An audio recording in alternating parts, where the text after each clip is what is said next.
Yeah, go ahead.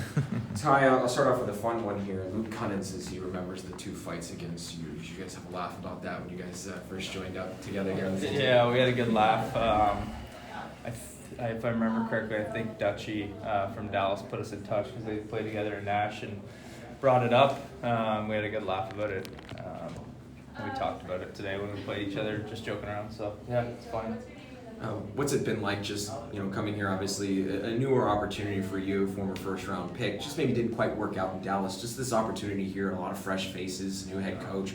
What is your impressions of the Sharks organization been through 3 days of camp? It's been great, yeah. It's super professional, with a lot of passion, excitement around this team and where we're heading. So first impressions have been great. It's high energy, high compete, a lot of fun, a lot of work. I really thought it's been a good 3 first days of camp. A couple guys have said, some more veterans have said that this is the hardest camp they've been a part of. We're not sure if it was some of them said of their career, some of them they just said it's one of the hardest. For yourself, Pete DeBoer in Dallas and Rick Bowness there too. I mean, how would you compare other training camps with Dallas compared to here? Yeah, in all honesty, it's been harder than camps I've had in Dallas. A ton of pace, high pace, a lot of skating. It's been good. Partially different types of teams. I've been on a lot of older teams with a lot of guys getting up there.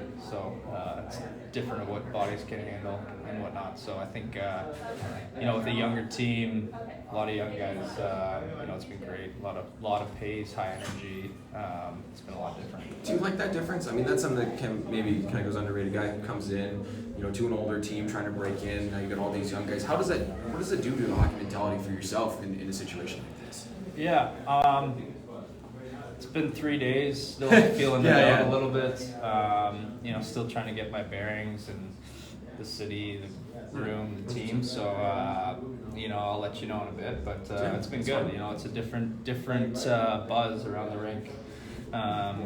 You're not so much following these veteran Hall of Famers or guys that have played forever and ever, but there's a different type of buzz around these young guys and excitement about where we're going and where we're trying to get to. So it's been good. So you let me know in a few days. You got a pretty good answer stuff. Yeah.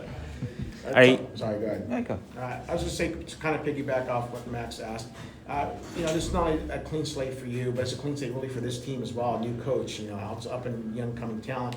Do you find it is easier to have that situation where it's a clean slate for not just you personally, but the team as well that you're coming into? Yeah, it's, you need situations like this. I think every so often in your career, I needed it in my career. Hence why, they traded me from Dallas. So it's a fresh start for me personally and for the group to, establish new habits and a winning mentality. So, there's a lot of work that needs to go into that, both for me personally and for the group to, break some of those habits and break through that threshold. But, it's exciting times for everybody.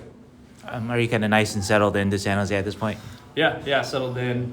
Been here for a couple weeks now.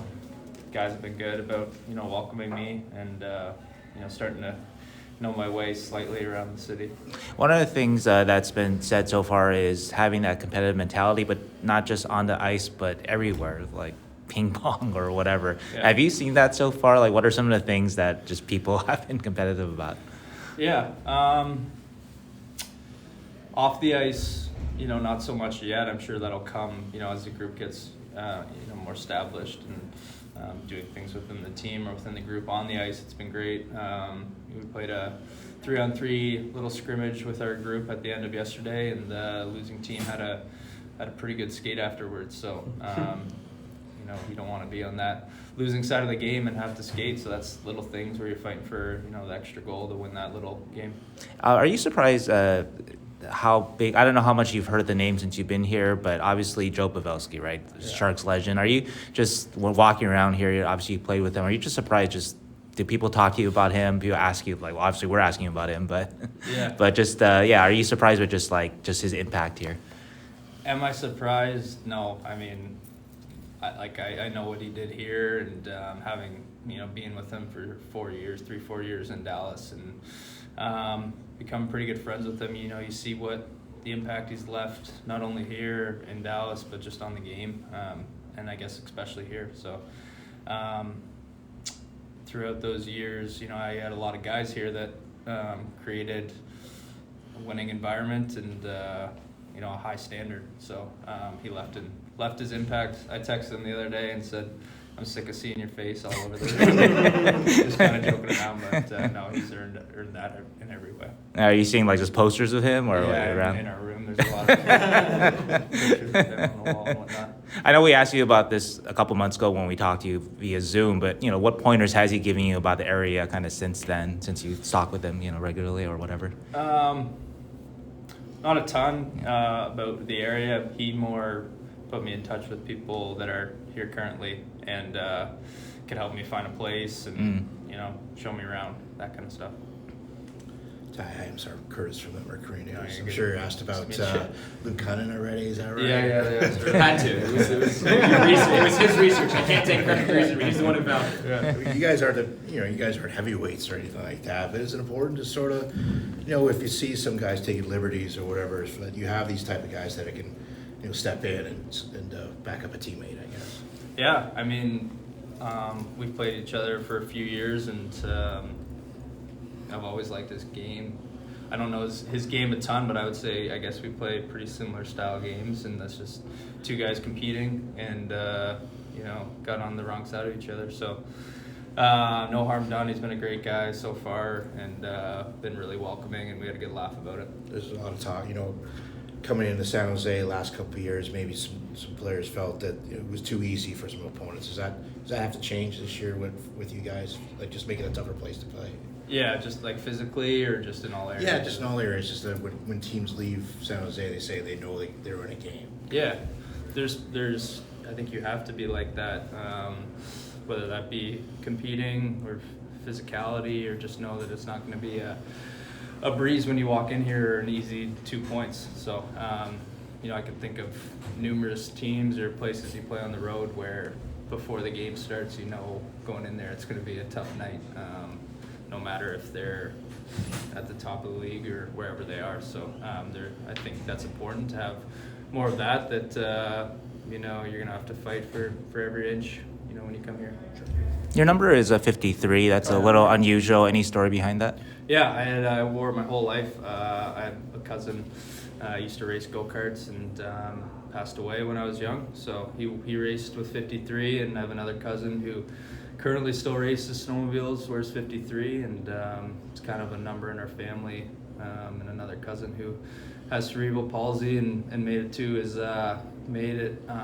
to play on his high school football team, and he got on the field and wore 53. So there's a lot of our family that have used it, and it's pretty meaningful.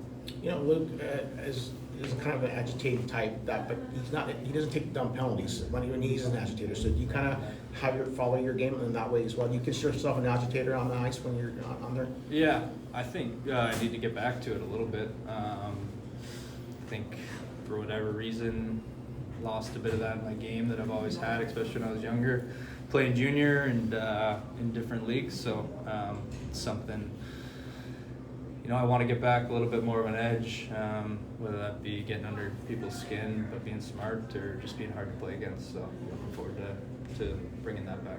Hockeyfights.com, we do the research for the fights. You can vote on who won the fights. Both of your bouts with Luke, Hockeyfights.com voters had you winning. Do you agree that on both of those that you were the victor? I'm looking forward to telling them that after. Well, there were just like 11 votes or whatever, but I don't know. Yeah, so it could have been stuffed by your family, but if I remember correctly, both the fights weren't much of anything. So I think they were like, maybe the first one was like 7 seconds, and the second one, I think one of us fell, and it was like 4 seconds. So I don't know how you can vote a winner there. Thanks, Ty. Yeah, thanks, guys. Thank you, Ty. Appreciate it. Have a good one.